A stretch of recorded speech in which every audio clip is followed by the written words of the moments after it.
ಆತ್ಮೀಯ ವೀಕ್ಷಕರೇ, ಅನ್ನಪೂರ್ಣ ಕೈ ರುಚಿ ಅಡುಗೆ ಮನೆಗೆ ಸ್ವಾಗತ.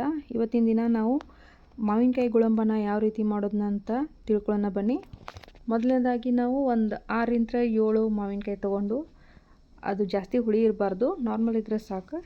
ಅದನ್ನ ಮೇಲ್ಗಡೆ ಎಲ್ಲ ಸಿಪ್ಪೆ ತೆಗೆದು ತುರ್ಕೊಂಡು ಒಂದು ನಾವೀಗ 3 ಬಟ್ಲ, ನಾನಿಲ್ಲಿ 3-3.5 ಬಟ್ಲ ತೊಗೊಂಡಿದ್ದೀನಿ.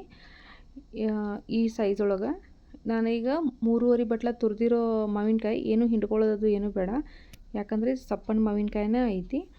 ಅದಕ್ಕೆ ನಾವೇನು ಮಾಡ್ಕೊಂಡು 3.5 ಬಟ್ಲನ ಈ ತುರಿದಿರೋ ಮಾವಿನಕಾಯಿ ತೊಗೊಂಡು, ಎಷ್ಟು ಪ್ರಮಾಣದೊಳಗೆ ಐತಲ್ಲ ಅಷ್ಟೇ ಪ್ರಮಾಣದೊಳಗೆ ನಾವೇನು ಮಾಡಬೇಕು, ಬೆಲ್ಲ ತೊಗೋಬೇಕು. ಬೆಲ್ಲ ನೀವು ನಿಮ್ಮ ಮನೆಯೊಳಗೆ ಯಾವ್ದು ಐತಲ್ಲ ಅದೇ ಬೆಲ್ಲನ ಹಾಕ್ಕೊಳ್ರಿ. ಡೈಲಿ ನೀವು ಯಾವ್ದು ಯೂಸ್ ಮಾಡ್ಕೋತೀರಿ ಅದನ್ನೇ ತೊಗೊಳ್ರಿ. ನಾನಿಲ್ಲಿ ತೊಗೊಂಡಿರೋದು ಆರ್ಗ್ಯಾನಿಕ್ ಬೆಲ್ಲ, ಅದು ಪುಡಿ ಬೆಲ್ಲ ಇರ್ತೈತಲ್ಲ ಅದನ್ನೇ ತೊಗೊಂಡಿದ್ದೀನಿ. ನೀವು ಬೇಕಂದ್ರೆ ಗಟ್ಟಿ ಬೆಲ್ಲ, ಪೆಂಡಿ ಬೆಲ್ಲ ಇರ್ತೈತಲ್ಲ ಅದೆಲ್ಲ ತೊಗೋಬೋದು. ನಾನೀಗ ತೊಗೊಂಡು ಇದು ಸೈಜ್ ಅಂದರೆ ಕರೆಕ್ಟ್ ಅಳತೆಗೆ ಸಿಕ್ಬಿಡ್ತೈತಿ. ಇದು 3.5 ಬಟ್ಲ ಮಾವಿನಕಾಯಿ ಐತೆ ಅಂದ್ರೆ 3.5 ಬಟ್ಲ ಬೆಲ್ಲ ಹಾಕ್ಕೊಂಬಿಡ್ಬೇಕಿಲ್ಲೇ. ಅದು ಹಾಕ್ಕೊಂಡು ಒಂದು ಸ್ವಲ್ಪ ಅಂದ್ರೆ ಈಗ ನೋಡಿರಿ, ನಾನು 3.5 ಬಟ್ಲನ ಹಾಕ್ಕೊಂಡಿದ್ದೀನಿ. ಹಾಕ್ಕೊಂಡು ಏನು ಬಿಸಿ ಮಾಡೋದೇನು ಬೇಡ, ಹಾಗೆ ಅದನ್ನೆಲ್ಲ ಕಲಿಸ್ಕೊಂತ ನೀಟಾಗಿ ಇಡಬೇಕು. ಏನು ಬಿಸಿ ಮಾಡೋಂಗಿಲ್ಲ, ಏನೂ ಇಲ್ಲ. ಬೆಲ್ಲ ಎಲ್ಲ ಮಿಕ್ಸ್ ಆಗಿ ಅದಾಗೆ ಮೆಲ್ಟಾಗಿ ಫುಲ್ ಸಾಫ್ಟ್, ನೀವು ನೋಡಿದ್ರೆ ಗೊತ್ತಾಗ್ಬಿಡ್ತೈತಿಲ್ಲ, ನೀರು ಟೈಪ್ ಬಿಟ್ಕೊಂಡ್ಬಿಡ್ತೈತಿ. ಹಂಗಾಗೋ ಮಟ್ಟ ಬಿಡಬೇಕು. ಇದಕ್ಕಾಗಿ ನಾವೇನು ಮಾಡ್ತೀನಿ, ಬೆಳಗ್ಗೆ ಇದು ಮಾಡಿಟ್ಟು ಬೆಲ್ಲ ಮತ್ತು ಮಾವಿನಕಾಯಿ ಕಲಿಸ್ಕೊಂಡು ಇಟ್ಕೊಂಡು, ಬೆಳಗ್ಗೆ 10 ಗಂಟೆಗೆ ಮಾಡಿದ್ದೀನಿ. ಇವಾಗ ನಾನು ಮಾಡಿ 6 ಗಂಟೆವರೆಗೂ ಇದನ್ನು ಹಾಗೆ ಮುಚ್ಚಿ ಇಟ್ಬಿಡಬೇಕು. ನಾವು ಕಲಸಿಟ್ಕೊಂಡು ಮಿನಿಮಮ್ ಒಂದು 5 ರಿಂದ 6 ತಾಸು ಆದರೆ ಇದು ಎಲ್ಲ ಬೆಲ್ಲ ಮಾವಿನಕಾಯಿ ಹೀರ್ಕೊಂಡ್ಬಿಡ್ತೈತೆ, ಬೆಲ್ಲದ ಅಂಶನ ಎಲ್ಲ. ಹಾಗಾಗಿ ಸ್ವೀಟೂ ಕರೆಕ್ಟಾಗಿ ಸಮ ಪ್ರಮಾಣದೊಳಗೆ ಆಗ್ತೈತಿ. ಮತ್ತು ಅದು ಜಾಸ್ತಿ ಅಂದರೆ ನಾವು ಒಂದು 6 ತಿಂಗಳು 7 ತಿಂಗಳೆಲ್ಲ 1 ವರ್ಷ ಇಟ್ಟರು ಏನೂ ಹಾಳಾಗೋದಿಲ್ಲ. ಹಂಗಾಗಿ ಇದು ನೀಟಾಗಿ ಈ ಥರ ಕಲಿಸ್ಕೊಂಡು ಒಂದು ಮುಚ್ಚಿ ಒಂದು 6 ರಿಂದ 7 ತಾಸು ನೆನೆಯಕ್ಕೆ ಬಿಟ್ಬಿಡ್ರಿ. ಅದೇನು ಬಿಸಿ ಮಾಡೋಂಗಿಲ್ಲ, ಏನಿಲ್ಲ. ನಾರ್ಮಲ್ ಫ್ರಿಜ್ ಅದು ಏನು ಇಡಕ್ಕೆ ಹೋಗ್ಬೇಡ್ರಿ, ಹೊರಗಡೆನೇ ಇಡ್ರಿ ಸಾಕು. ಕಡಿಮೆ ವಸ್ತುಗಳು ಆದ್ರೆ ಟೈಮ್ ಜಾಸ್ತಿ ಇಟ್ಕೊಂಡು ಮಾಡ್ಬೇಕು. ಇದನ್ನು ಮಾಡೋದ್ರಿಂದ 1 ವರ್ಷದ ಗಂಟಲೆ ಇಟ್ಕೊಂಡು ತಿನ್ಬೋದು ಆರಾಮಾಗಿ. ನೋಡಿರಿ, ಕಲಸಿದ್ದೀನಿ. ಕಲಸಿ ಇದನ್ನು ಒಂದು 6 ರಿಂದ 7 ತಾಸು ಇಟ್ಟು, ಈಗ ನೋಡಿರಿ ಈ ಥರ ನೀರು ಬಂದುಬಿಟ್ಟಿರ್ತೈತಿ. ನೀರಂದ್ರೆ ಫುಲ್ ಏನು ಬಿಡಲ್ಲ, ಒಂದು ಸ್ವಲ್ಪ ಬೆಲ್ಲ ಮತ್ತು ಮಾವಿನಕಾಯಿ ಎಲ್ಲ ಕಲಸೋದ್ರಿಂದ ಹಿಂಗೆ ಬಿಡ್ತೈತಿ. ಒಂದು 6 ರಿಂದ 7 ತಾಸು ಆದಮೇಲೆ ರಾತ್ರಿ ತೆಗ್ದಾಗ ಹಿಂಗೆ ಆಗಿರ್ತೈತಿ ನೋಡಿರಿ. ಈಗ ಗ್ಯಾಸ್ ಚಾಲೂ ಮಾಡಿ ಇಟ್ಕೊಂಡು ಮೀಡಿಯಮ್ ಇಟ್ಕೋಬೇಕು. ಫುಲ್ ಹೈ ಫ್ಲೇಮು ಇಟ್ಕೋಬಾರ್ದು, ಫುಲ್ ಲೋನು ಇಟ್ಕೋಬಾರ್ದು, ಮೀಡಿಯಮ್ ಇಟ್ಕೊಳ್ರಿ. ಅದನ್ನ ಮೇಲಿಂದ ಮೇಲೆ ಕಲಿಸ್ಕೊಂತ ಇರ್ರಿ. ಇದು ಒಂದು 15 ರಿಂದ 20 ನಿಮಿಷ ಜೋರು ಇಟ್ರಂದ್ರೆ ಅಷ್ಟು ಆಗಿಬಿಡ್ತೈತಿ. ಆದ್ರೆ ಅದಕ್ಕೆ ಸರಿಯಾಗಿ ಬೇಯೋದಿಲ್ಲ. ನೀವು ಸ್ಟಾರ್ಟಿಂಗ್ ಒಂದು ಸ್ವಲ್ಪ ಇನ್ನೂ ಬೆಲ್ಲ ಎಲ್ಲ ಮೆಲ್ಟ್ ಆಗೋವರೆಗೂ ಜೋರು ಇಟ್ಕೊಳ್ರಿ. ಆಮೇಲೆ ಫುಲ್ ಮೀಡಿಯಮ್ ಫ್ಲೇಮ್ ಒಳಗೆ ಇಟ್ಕೊಂಡು ಅದನ್ನು ಕಲಿಸ್ತಾ ಇರಿ.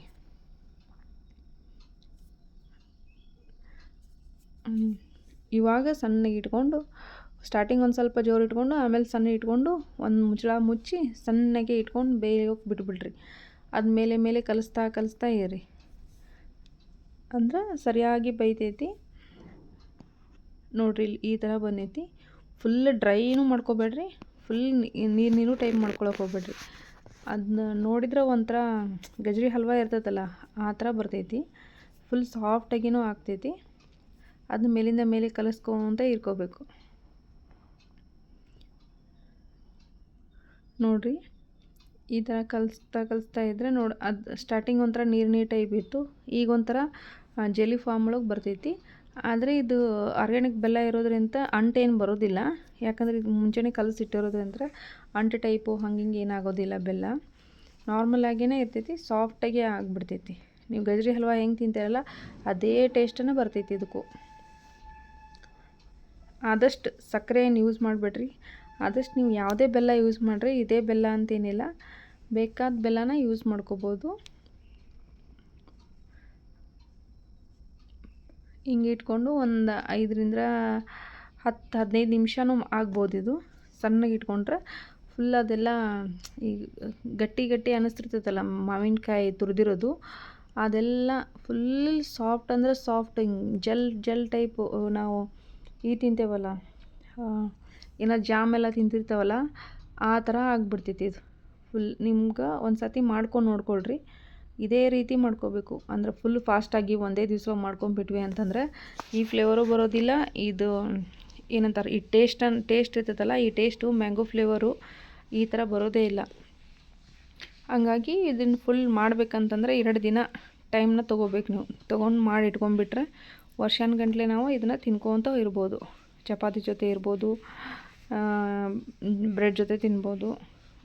ಬೇಕಾದ ನಿಮ್ಗೆ ಯಾವ ವಸ್ತು, ಯಾವ ಆಹಾರದ ಮೇಲೆ ಇಟ್ಕೊಂಡು ತಿನ್ಬೇಕು ಅನಿಸುತ್ತಲ್ಲ ಹಂಗೆ ಇಟ್ಕೊಂಡು ತಿನ್ಕೊಳ್ರಿ. ನಾವಿಲ್ಲಿ ಜಾಸ್ತಿ ತಿನ್ನೋದು ಚಪಾತಿ ಜೊತೆ ತಿಂತೀವಿ, ರೊಟ್ಟಿ ಜೊತೆನೂ ತಿಂತೀವಿ. ಸಣ್ಣ ಮಕ್ಕಳೆಲ್ಲ ಬ್ರೆಡ್ ಜೊತೆ ತಿಂತಾರೆ. ನಿಮ್ಗೇನು ಇಷ್ಟ ಅದ್ರ ಮೇಲೆ ನೀವು ತಿನ್ಕೊತಿರ್ಬೋದು. ಸ್ವಲ್ಪ ಜನ ಇದಕ್ಕೆ ಡ್ರೈ ಫ್ರೂಟ್ಸ್ನ ಆ್ಯಡ್ ಮಾಡ್ಕೊತಾರೆ, ಅದನ್ನೂ ಮಾಡ್ಕೋಬೋದು.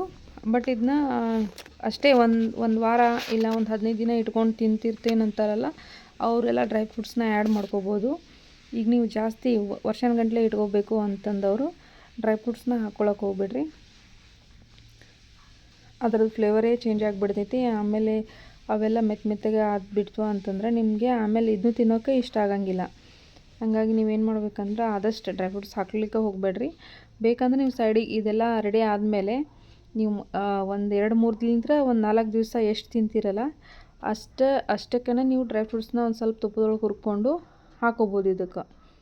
ಅದು ಒಂಥರ ಟೇಸ್ಟ್ ಚೇಂಜ್ ಇರ್ತೈತಿ, ಅದು ಟೇಸ್ಟ್ ಸೂಪರಾಗಿರ್ತೈತಿ.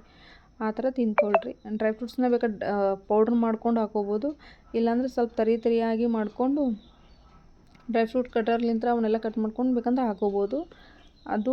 ಅದು ಮಾತ್ರ ಟೇಸ್ಟ್ ಸೂಪರ್ ಇರ್ತೈತಿ. ನಿಮ್ಗೆ ಯಾವ ಥರ ಇಷ್ಟ ಆ ಥರ ಡ್ರೈ ಫ್ರೂಟ್ಸ್ ಕಟ್ ಮಾಡ್ಕೊಂಡು ಹಾಕೋಬೋದು. ಒಬ್ಬೊಬ್ಬರಿಗೆ ಒಂದು ಡ್ರೈ ಫ್ರೂಟ್ಸ್ ಒಳಗೆ 1ರಿಂದ 2 ಪೀಸ್ ಮಾಡ್ಕೊಂಡು ಹಾಕ್ಕೊತಾರಲ್ಲ, ಆ ಟೈಪ್ನೂ ಹಾಕೋಬೋದು. ನೋಡಿರಿ ನಿಮ್ಗೆ ಯಾವ್ದು ಇಷ್ಟ ಆ ರೀತಿ ಮಾಡ್ಕೊಳ್ರಿ. ಈಗ ಸ್ವಲ್ಪ ರೆಡಿ ಆಗಕತ್ತೈತಿ, ನೋಡಿಕೊಂಡು ಮತ್ತು ಇದನ್ನ ಈಗ ಗುಳಂಬ ಕಂಪ್ಲೀಟಾಗಿ ರೆಡಿ ಆಗೈತಿ. ನಾವು ಈಗ ರಾತ್ರಿ ಮಾಡಿಟ್ಟು ಬೆಳಗ್ಗೆ ಎದ್ಮೇಲೆ ಒಂದು 4 ಏಲಕ್ಕಿ ತೊಗೊಂಡು ಅದನ್ನ ಸಿಪ್ಪೆ ತೆಗೆದು ಮತ್ತು ಒಂದು ಸ್ವಲ್ಪ ಕಸಕಸಿನ ಬಿಸಿ ಮಾಡಿಕೊಂಡು ಅವನ್ನೆರಡನ್ನೂ ಕುಟ್ನಿಲಿಂದ ಕುಟ್ಕೊಬೇಕು. ಸಣ್ಣಗೆ ಪೌಡ್ರ್ ನೀವು ಕುಟ್ಕೊಂಡು, ಇದು ಬೆಳಗ್ಗೆ ಈ ರೀತಿ ಆಗಿರ್ತೈತಿ ಗುಳಂಬ. ಅದಕ್ಕೆ ಈ ಪೌಡ್ರನ್ನ ಎರಡೂ ಮಿಕ್ಸ್ ಮಾಡಿಕೊಂಡು ಸರಿ ತಮಗೆ